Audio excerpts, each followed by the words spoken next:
miljoen, de gevaarlijke kanten van internet.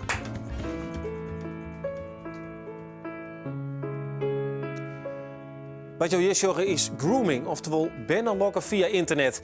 Daar hebben we het over. En er komt toen ook weer een bekende Friesdel en had Cupido gister misketten. Hier zit de huid en dochter Postma wol mooi scherp. Dat aanstal hier is de Wieke van Friesland in beeld.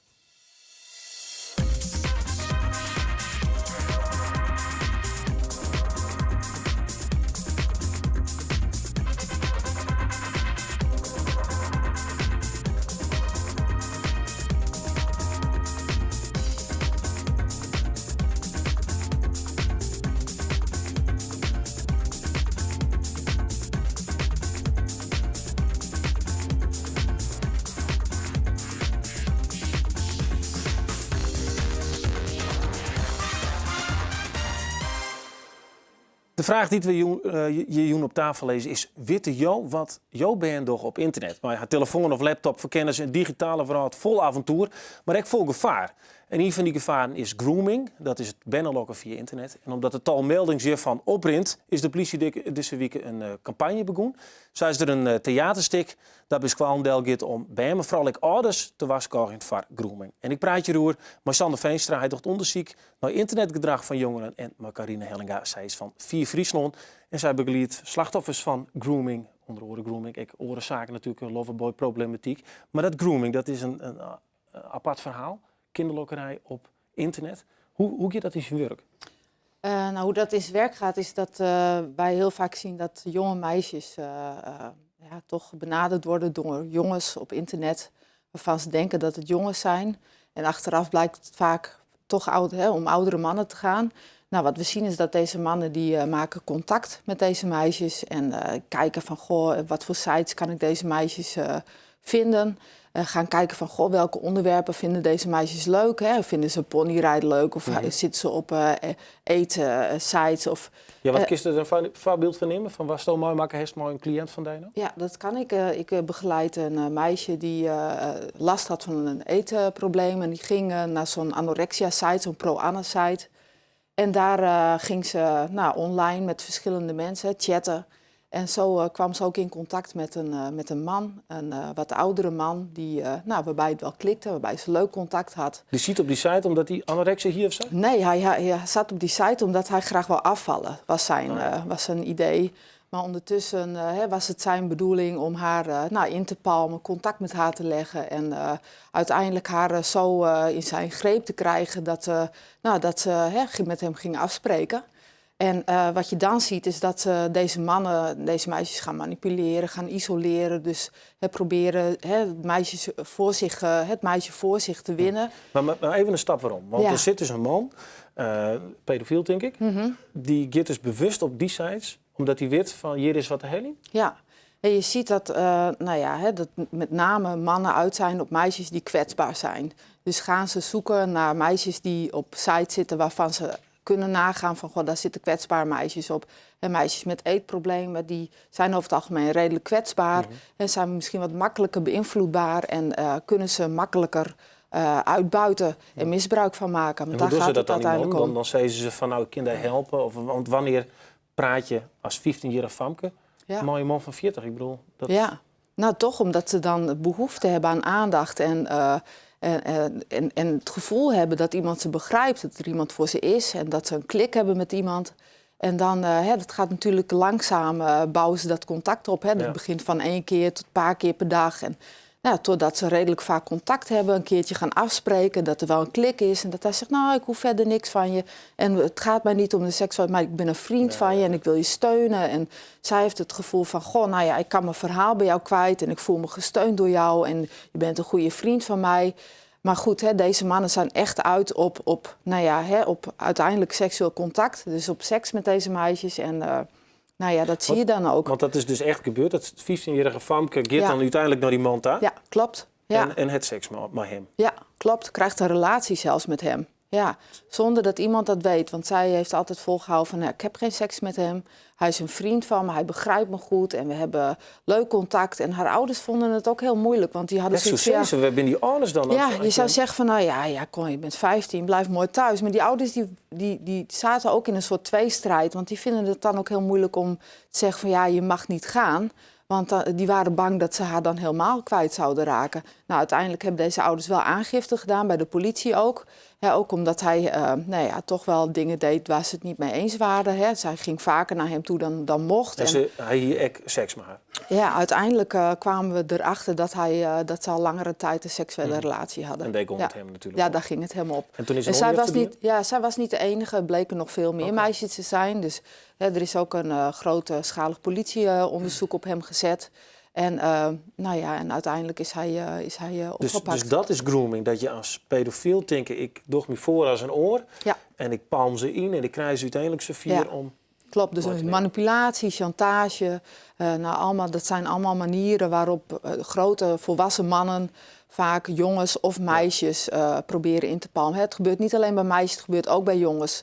En er zijn ook vrouwelijke pedofielen, hè? Want vaak heb je het plaatje van... Alberto Stegeman net te lezen. Ja, precies. Ja, je hebt natuurlijk, want ik zeg altijd maar, ook jongens, kijk uit voor oudere mannen. Als je ze niet kent, voeg ze niet toe. En ga niet chatten met mensen die je niet kent. En zo heb je allemaal tips. Maar daar gaan we straks nog jij hebt over. dus, want dat woek van een Sander, dan heb je dus op een gegeven moment dus de man die dat, of vrouw die dat contact ziet. Maar je hebt ook de jongeren. Je gaat het dan om kwetsbare jongeren, kwetsbare famke. Maar er gebeurt een heel soort op internet. Ben het alleen nog maar kwetsbare famkes of jongens die het pakt weer op internet? Nou, ik denk in de excessen die het zojuist beschreven worden, dat er zeker sprake is van een bepaalde kwetsbare risicogroep.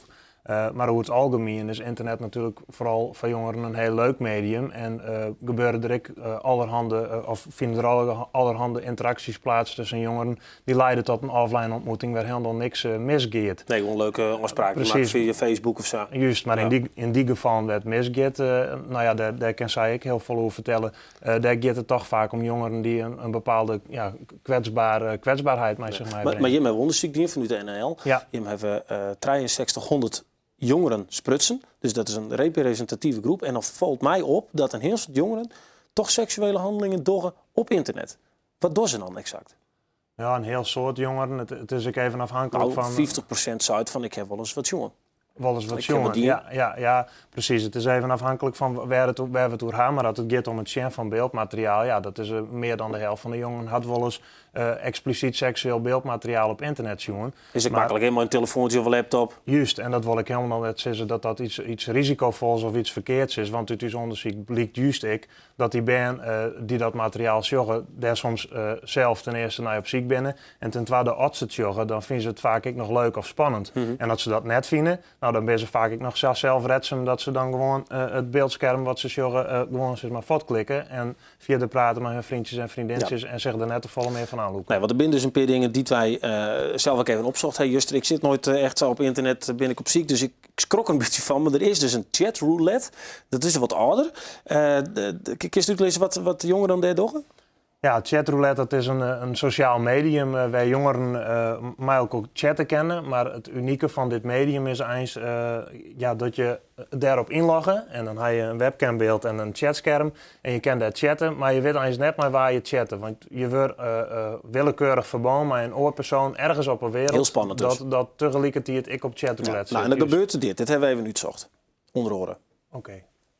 I can't tell if those... You might have some stuffing in there, like a little high school little... No. Like Thanksgiving. No stuffing at all, actually.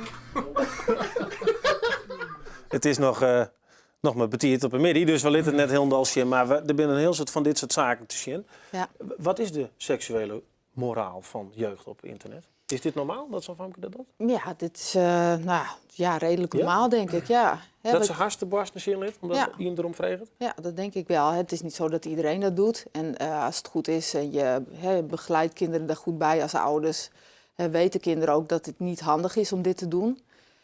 Maar goed, het is best lastig als je jong bent en je wil experimenteren met seksualiteit. En de hormonen gieren door je lichaam. En je hebt allemaal spannende contacten op internet. Is het best soms lastig voor jongeren om dan niet mee te gaan in vragen of in bepaalde handelingen verrichten. Dus, En vind je dat dan ook vaak vervelend? Of? Nou, in zo'n geval, dat famke dat kiest er... Chatroulette is een heel vluchtig medium, dus dit famke wordt net onder dwang of onder druk zetten. Dus in zo'n geval kiest het famke er zelf voor. En we zorgen in ons onderzoek inderdaad dat mensen zich weliswaar dat soort dingen doen, maar dat ze dat vaak dus ik doen gewoon omdat ze het leuk of spannend vinden en helemaal net omdat ze het, of dat ze naar zeggen van oh wat weer dat vervelend. Ze kiezen er dan. Ja, maar een gevolg kan ik wezen, en dat hebben we ook wel zien. Op het moment dat zij wel naar Boston lid, er wordt een foto van maken, dan wordt ze ermee chanteerd. Ja, en dat zien wij dus best wel heel veel. Ja. En daarvoor, Kun je een voorbeeld nemen van hoe dat gaat? Jawel, de voorbeelden zijn er zat. Ik had laatst gesprek met de politie en die zei ook van elke dag krijgen we 10 meldingen van deze situaties van meisjes die benaderd worden door jongens of jongens die zichzelf fotograferen, meisjes mails toesturen.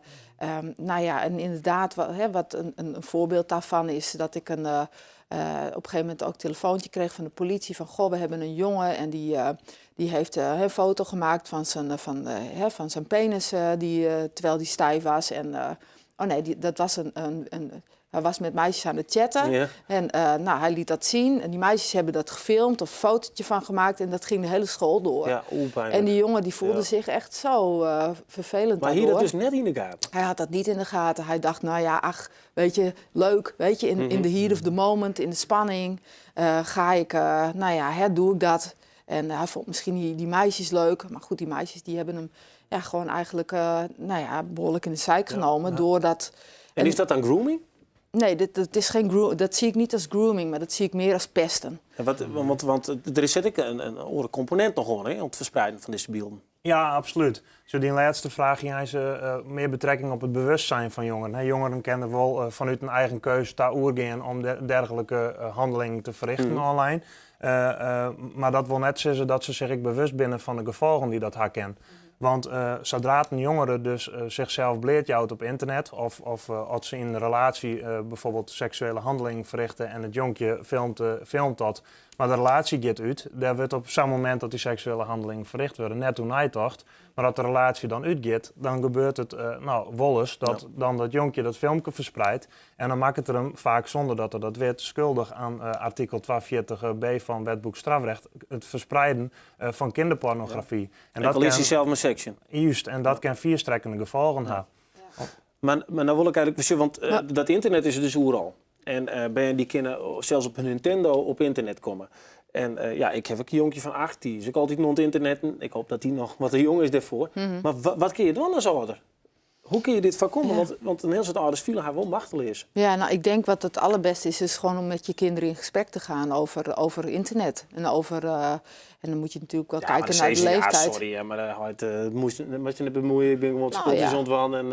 Ja, goed, ten eerste zeg ik altijd, hou die computer beneden. Hè? Vooral als je te maken hebt met kinderen die in de puberteit zitten. Dan denk ik van, hou die computer gewoon in het zicht. Dat je zelf ook kan controleren wat er gebeurt. Dat is natuurlijk wel redelijk achterhellen, omdat bijna ieder bandje in het werk zijn eigen mobieltje had met WhatsApp en weet ik het wat. En voor ouders is het ook moeilijk om dat allemaal te controleren.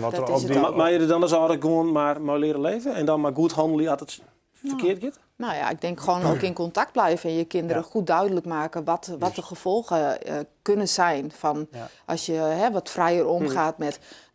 vroeger, het publiek is hier ook al wat oud. Vroeger had je natuurlijk seksboekjes en had je andere manieren om te experimenteren. En tegenwoordig gaat dat allemaal online en dat is op zich ook prima. Maar wees je bewust van de gevaren en de gevolgen. Hè? Ja. Contact is heel belangrijk en centraal is denk ik, maar nou in deze fase nog steeds bewustwording. Dus dat we de jongeren bewust maken van de gevaren van hun eigen handel in ijs. En dat is net alleen een rol die bij ouders leidt, maar ik denk van een heel groot pad bij Squalen en misschien juist ook wel bij de hulpverlening. Eén laatste vraag, hoe is het eigenlijk met Famke? Ja, gaat goed met het meisje. Ja, maar goed, er is natuurlijk wel veel gebeurd. En haar ouders, hoe? Ja, dat gaat op zich ook al. Dat gaat, het gaat langzaam de goede kant wel weer op. Ja. Nou, ja, je kan net hopen dat het oerkit, want ik denk dat dat naïef is, deze gedachte. Ja. Wat kan er gebeuren? Wat moet je dan? Nou, meld het. En Vier Friesland heeft een advies- en meldpunt jeugdprostitutie, loverboy-problematiek. Nou, daar kunnen ook zulke soort dingen als grooming en nou ja, nagedrag via internet kan daar gemeld worden. En dan kunnen we kijken wat is er nodig. Kan hulpverlening worden ingezet eventueel. Ja. Dus, ja. Nou, dit is eerst maar gewoon lekker speeltjes doen. Lekker op trein springen en Precies. dergelijke, wat ik voorbij kom. Ja. Tieren dank voor je verhaal. Graag gedaan. Ja, wij gaan verder met een heel ooronderwerp. Want op Valentijnsdag is het de bedoeling dat Cupido je vol in het rekt. Ja, voor elk bij waar dat juist een netslagen is, dan heb je altijd nog niet op vreed. Nou, dan moet ik wel voorzichtig wezen, want dit is een gevaarlijke familie Posma. Hoi. Dochter zit al klaar. Sharon, wacht even weer. Zet hem maar, want ik zet even die bal aan de kant. Was dat erin? Ja, dat mooie hart van u. Cupido. Zo, dat is best knap. Roel Posma en dochter. Welkom. Je komt uit een familie met 6 mensen die dus maar dit soort ballen zitten. Wat is dat voor wildwesteren bij je thuis? Ja, ben je een Indianenverhaal? Nee, Nee, dat niet? het is wel echt. Ja. Wij zijn een Ah, ze zit nog even een Pietro, maakt het uit. Praat met de trooien, dat gebeurt bij je thuis denk ik wel. ja, vaker nog. We zijn eigenlijk met de familie bij het boosje terug te komen. Hij is voor een oorlijke lijn bij Stavoren, toen 800 jaar bestier. Daar ben je zo'n zitten en daar vonden we zakkenwellig, Sharon weer erbij en dus oordochter en nou, dat willen wij ik. Ja. Ja. Sharon, heeft dat toen voor een dadelijk in staren moet zitten, West? Ja. Ja, het is zeker.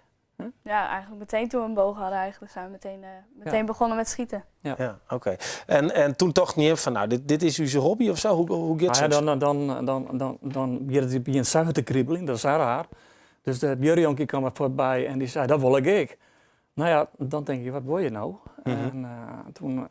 Ja, maar bij jou begon ik te kriebelen als een jong jonkje, want het is natuurlijk gewoon eigenlijk gewoon jongens geworden. Dat deed je vroeger al. Toen we thuis gingen in de bierkerij en dan wie het scoorde dus hij een taak uit lang wij en dan die er een stukje pakje touw en dan wie is boog. Ja. En dat scared ook met mij. Dat vind ik gewoon geweldig. En, maar ja, dat doe je dan later al je ouder bent en dan denk je, dat is wel iets te ben. En dan, maar nou ben je bij bezig en dan vind je nog steeds iets bij en het is geweldig. Ja, en je dochter rekkert ze flink, zeg ik. Maar haar roze boog, hey, dit is, want ze wil eigenlijk, ja, ze vindt het net meer leuk om met dit te zitten, hè? Jawel, ja, ze vindt het wel leuk, maar ze wil eigenlijk weer wat anders. En wat zwaardere en wat gruttere boog. En nou had ze een orenboog gekocht in Amerika, en die is in onderwijs en dat kan al een paar weken worden. Dus ongeveer krijg ze een boog al en ietsje groter, wat meer pound al, ja. En deze gaat naar de orendochter daar. Oké. En die Ja, dat kost €1000, hè, kost die boog? Ja, dat is €1000. Bogen, wat ik zei ze. Ja, dit is een compoundboog. Dat is een boog met controletjes en dat soort dingen.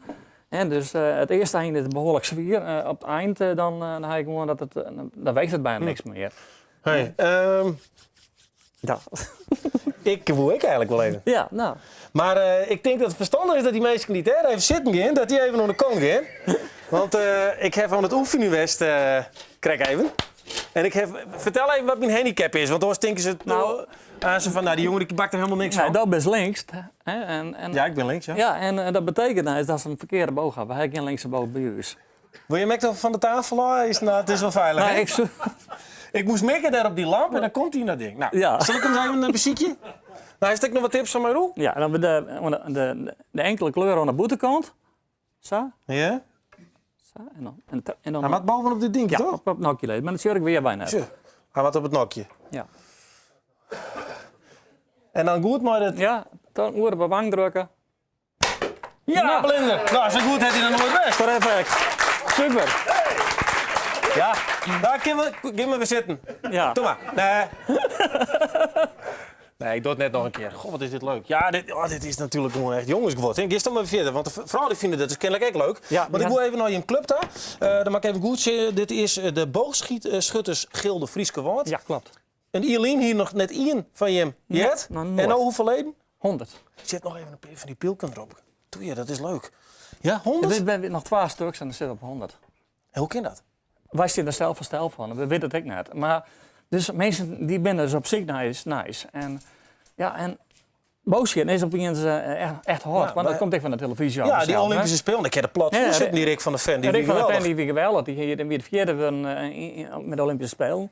Maar ik een hele grote zaak als de films in de werk. Ja. Hè? Dus een nieuwe tv-serie uit, die draait bij Veronica. Ja, dat Arrow. klopt. Ja, Arrow, ja. Nou, dat zal waarschijnlijk ook een klap En van die worden. boeken? De boeken, de hoorspelen, ja. de Grijze Jagers bijvoorbeeld. Ja, hè. ik. Die gaan een hele grote jeugd, die komen terug de Grijze Jagers bij ons op vereniging. Omdat ze dat zeggen, maar dat willen wij. De jeugd verklaart zich in het al. Ze komen met Grijze Jagers pakken bij ons op een vereniging. Ja, hè? Dat is geweldig. Dus dit is echt gewoon de sport waar wij aan misschien wel lieke goed in willen als reetrieden? Ja, Zeker ben je in de woorden, hè? Daar ben je wel wat in de van. woorden, maar ik denk dat het in heel Friesland wel speelt. Ik wil, want iedereen, maar de mensen komen met jou wij uit Winsum, uit Stiens, overal. En dat gaat wel naar bij ons naar de Surfstad daar. Oké. Eén laatste vraagje, dan hou ik op. Wat is dit? Dat zijn de beesten waar wij op zitten in de 3D-wedstrijd. Daar kun je dus echt op business zitten? Ja, wij zitten op kunst op beesten, op de wedstrijd. Dat is eigenlijk het mooiste wat er gebeurt. Wij gaan dan het veld in, de bos in. En daar hebben we een compleet parcours uitzet. En daar hebben we het dan op scherm. Oké. Nou, dat is dan samen mooi. Als mensen wat meer weten willen, even een e-mailadres. Ja, info@frieskewoord.nl en op www.frieskewoord.nl. Komt alles Daar goed. komt alles goed. Ja, je moet nog volle meer vertellen, maar Maar dat lukt gewoon net. dat maakt niks uit. Maar Zitten is wel mooi. Maar luister dat ding dan? Want wij krijgen de mystery guest. Ik zal de teken maar even, ja, want anders komt er weer een eer met gast en die knalt je zijn pieltje in de beelden. Dat mag ik net, hè? Nee, dat mag Nou, de niet. mystery guest, zullen we die maar even oproepen? Ja, toch maar. Oké. Ja, maar de eerste vraag stellen trouwens. Ja.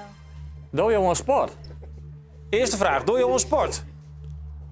Ja. Is dat een vraag? Geen idee. Ja, dat is net echt een vraag, hè? Nee, dat is waar. Echt, Waar ben je geboren? Ja, toch wel? Ja, dat is dreig, want dat mooie is net steeds mooi. Ja, nee, oh, ik heb geen idee. Ik heb geen idee. Hey, jou, nog een vraag? Zit je in de politiek? Nee. Zit jou wel in de sport, hè, dus? Nee. Zit jou in de muziek? Ja. Ik denk even hierheen, ja. In de muziek, heeft hij een idee van hem? Pieter Wilkes. Is Pieter Wilkes? Ja, denk ik ook. Is het Pieter Wilkes? Ja. Ja! Ja, mevrouw! Ah. Nou, daar is het. Nou, dat is een gauw. Nou. Deze vrouw daarachter, die hield. Ik hield net zo'n, echt dat Pieter. Nou, ga zitten. Ja. We hebben een mooi bankje, hè? Ja, Laatste keer daar stond je weer eens, toen ziet er een guide in meneer te likken. Wist dat nog? we zitten nog aan die tafel. Ja, maar die hebben wat, maar die gekke man. Nee, dat is een skip. Of Skiep, ja, Skiep die dat. Hey, wat heeft het zo'n? Het Wat? programma, dit, wat we nou doen, maar die roulette tafel. Zitten wat aparte vragen voor die in? sorry. Nee. Nou, dat moest draaien en dan, want ik wist net dat het elkaar was, dus ik heb geen vragen voor die. nee. En die staan op die kaartjes, dus Oké, nou, jou oké. er maar een Henk Stoorn. Dan ben je gewoon echt helemaal blank op binnenkamer, zeker of net? Ja, Oké, een rede vraag. Even zien. Mensen hadden wieren Pieter nog niet jongen. is dat zo? Oh, dat maak ik antwoord op. Ja, dat is een stelling en dat is... Oh, dat is, ja. Maar het wel wat te praten, hè, nou? Ja, dat weet ik net. Ja. Een mens heeft Hoor een verschillende... vraag. Doe Nee, maar maar eraan, een maar- mens heeft verschillende kanten. Ik denk dat wat de meesten van mij zeggen, dat wel de wier Pieter is. Maar dat is altijd zo rustig. Ja, maar dat ben ik ook. Nooit is, want toen op dat toneel, dan eerst mijn meisje om, die ben natuurlijk, ja, die ben wat oors. En wat, wat meer excentriek.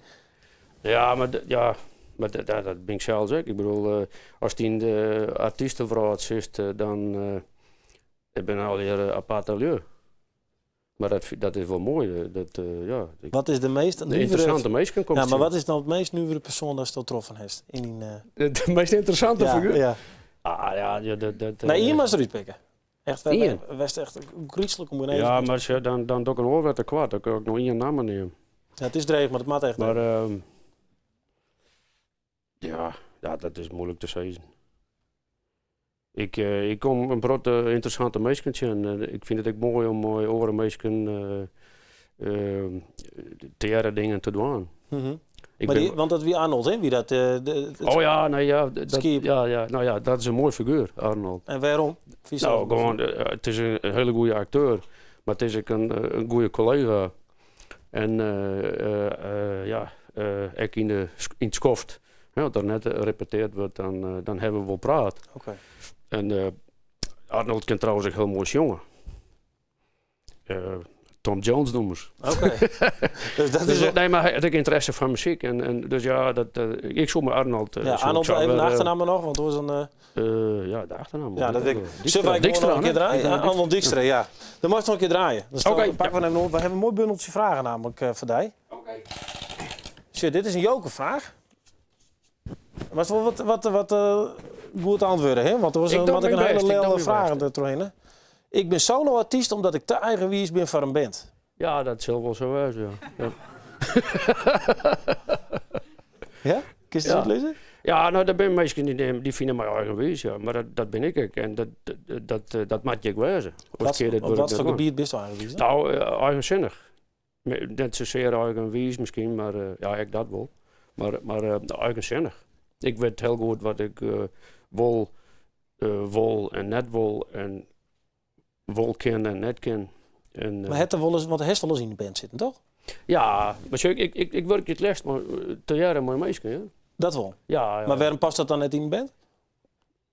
Nou ja, ik pas wel in de band, ik heel erg. Oh, dan pas je net bij Nee, maar ja, hoe mag dat nou? Het is gewoon zo groeit. En ik vind alleen nog als troubadour op een paard dat het zijn voordelen, nadelen maar een band, maar een meisje gearwerkje, dat is volle gezellig natuurlijk. Oké, nou dan mag je nog een keer draaien. Wie dat een goed antwoord? Best tevreden? Ik luister de helft van de vierde dingen. Nee, grapje hè. Ik luister wel. Alweer een joker, nou. Je vrouw had het maar uit. Haast al een resign. Hoe kan dat? Je vrouw had het maar uit. Ja, ik heb nou weer een hele aardige vriendin en dat gaat wel goed, ja. Maar, En luidt het dan haar of luidt het dan nee? Nou, ik denk dat het dan haar luidt. Ja. Nee, dat heb ik misschien inderdaad wel eens van, ja. Ja. Bist dan een Ik moeilijke weet man net dan? Wat zo? Bist dan een moeilijke man om uit te liepen? Nee, dat vind ik zelfs net, maar ja, ja, nee, ik denk Dat is wel dat persoonlijk hè? ja, nou ja, ja, net, ja, misschien dat eigenzinnige, dat net elke niet aan de oer kan. Dat zou kennen. Ja. Oké. Nou, dat mag nog een keer draaien, want dit hebben we ongeveer een beetje gehoord, hè? Die eigenzinnigheid al. Ik hoop dat ik zit ergens nog. Ik zal nog even een leuke vraag. Ruud, kom op, nog Dat is één. weten. Was die hè? Die hingen we nog het horen, hè? Ja, die hebben we net aan. Friestalige noemers, die zijn alleen nog leuk voor oude mensen. Ja, dat is flauwekul natuurlijk. Ja? Ja. Maar treedt er nog wel eens op van een paar prachtige, mooie jonge dames die het echt helemaal losgaan? Nou ja, maar er zijn genoeg jonge mensen die Frieske Veskes maken of Frieske Veskes jongen. Of, ik weet net hoe oud het Emiel is, maar dat is toch een jongere generatie. Die broek ik weer het Fries. Oh, dat is hoenekop. Ja. En ja, had ik in een kroeg spelen. De laatste heb ik nog spelen in het houtje op het Heerenveen. Nou, dan is dat toch een soort jong publiek. En wat jongens er dan mooi van, hè? Nou, kijk naar knoopjes. Knoopjes, hè? Maar ik het paard waarom, dus ik wil de wat oudere noemers. Ja, ik hoor En wat doet dat maar dat nog heel tijd dus goed is? Nou, dat is mooi. Dat mag je koesteren. Ja. Nee, maar wat zou het bijvoorbeeld voor die... Nou, daar heeft het zelfs kreunen, daar heeft het zelf maken. En dat mensen dat dus nog heel tijd waarderen. Ja, nee, maar daar mag je heel wees mee wezen. Ja, zeker. En komt er haast weer zo'n naaien in om? Ja, dat weet je nooit, hè? Nee, ik hoor altijd wel ideeën en dat schreeuwen, dat gaat altijd wat terug. Maar ja, als er weer een noemer bij zit,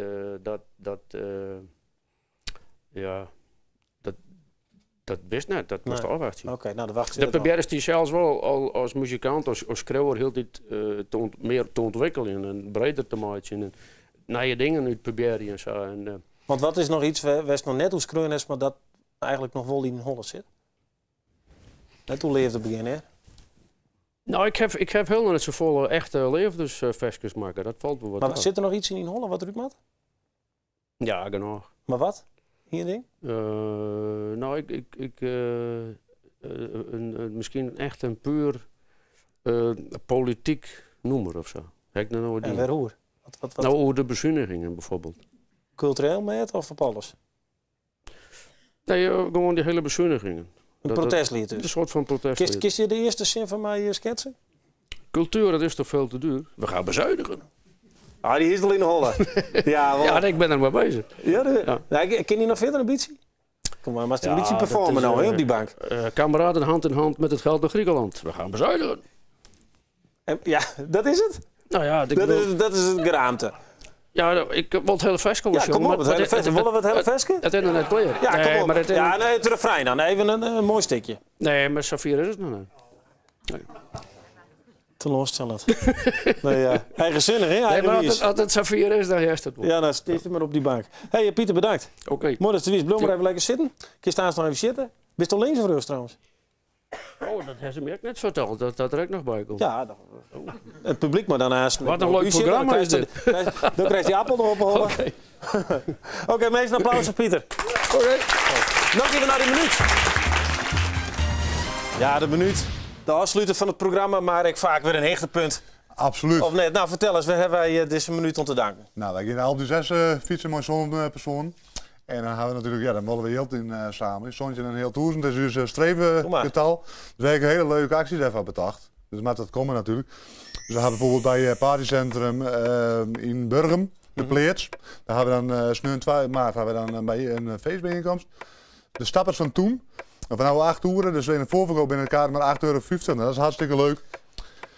Ja, bij de acties, maar dat is dus zelf ook fietsen. Ik zal zelf ook fietsen. Ja. Is dat wat ontrainen? Ik ben al wat ontrainen. Nou, nog Maar dat voor lange ben. liefde die berg op? Ja, dat is de Ja, bedoeling. dat is- Die heb ik slag in, hè? Ja? Ja, absoluut. Maar waar van Dorst het? Is er nog een speciaal persoon waar voor stories? Ja, ik had nu een kameraad die had mij vregen, die is in Hoyt verleden hier doorheen. En die zei, kom op, was mij. Ik zei, nou dan sluit ik met de weer om. En Hoe vaak was die berg op? Voor, Ik kies tot 6 keer, ik geef voor 3 keer. Dus, Oké. ja. En we hadden bijvoorbeeld een hele leuke actie, ik moet een spinningmarathon. Nou, dit is ook leuk, hè? Die is echt heel leuk, absoluut. Cambuur is toch al een mooi clubje. Dit is de handtekeningen erop. Dit zijn alle handtekeningen van de spelers van Cambuur hebben we Balsje? gekregen. Die mooie veilen. Nou, ik denk zo'n shirt dat maakt toch wel een gauw een €150 minimale oplevering. Dus dan mooi erbij. En we gaan een mooie spinningmarathon, die regelen wij bij Body Move en Stiers voor €15 een uur fietsen. Oké. Meer informatie? www.omroepfriesland en even naar de link van de Alpe d'Huez opgeven, dat is geen optie. Oké, super. Tegen dank. Succes en maar. bedankt. Reactie. Ja, je kunt zelf ook een oproep doen. Ja, applaus, tuurlijk. Je kunt zelf ook een oproep doen. Stuur dan even een mail naar nedervreed@omroepfriesland.nl. Dat is hem. Dit wie niet, ontnaai wie vreed, maar let nog even op je televisie, want er rent aan een prachtig versierde man voorbij in een hele aparte houding. Zo eventjes. Con los terroristas.